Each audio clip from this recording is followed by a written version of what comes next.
Donald Trump officiellement candidat à la présidentielle de 2024. Pour en parler, nous sommes avec l'analyste politique Calvin Dark en direct de Washington.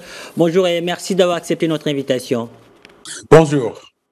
Alors, Donald Trump signe un retour officiel dans l'arène politique américaine. Quel décryptage pour les dossiers prioritaires internes aux États-Unis?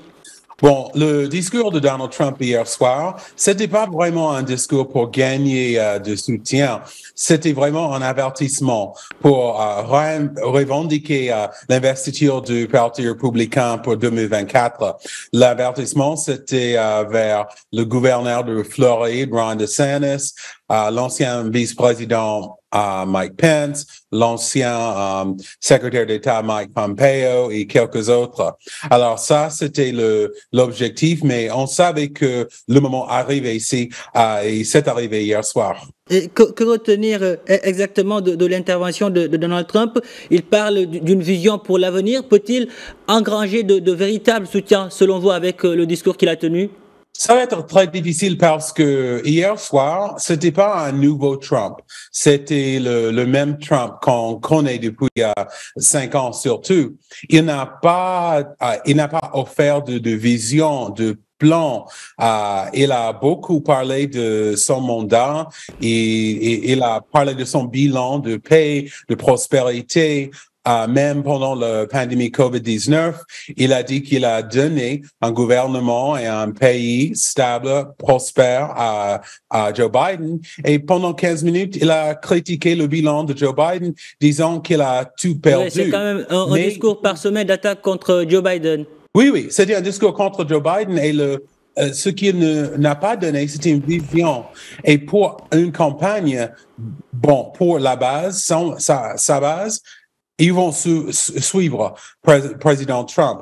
Mais pour gagner le soutien des indépendants, des autres républicains et peut-être des démocrates, il faut avoir une vision, un plan. Il n'a pas offert rien de nouveau hier soir pendant son discours.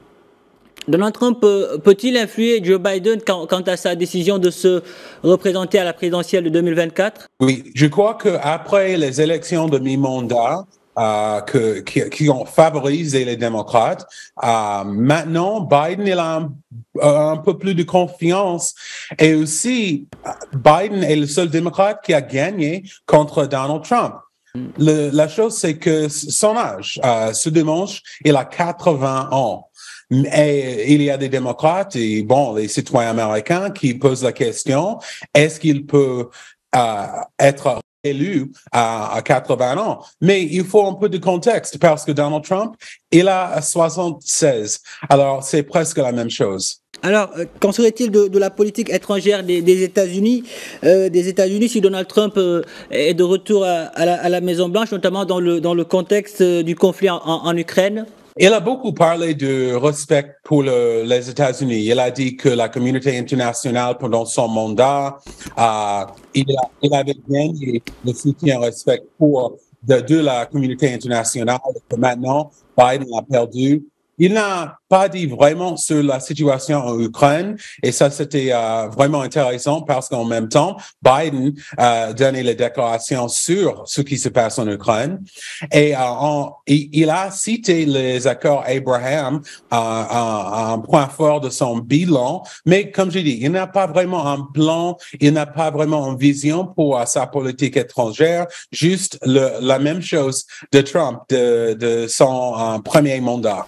Calvin Dark, merci pour toutes ces précisions. Je rappelle que vous êtes analyste politique et que vous étiez en direct de Washington. Merci. Merci.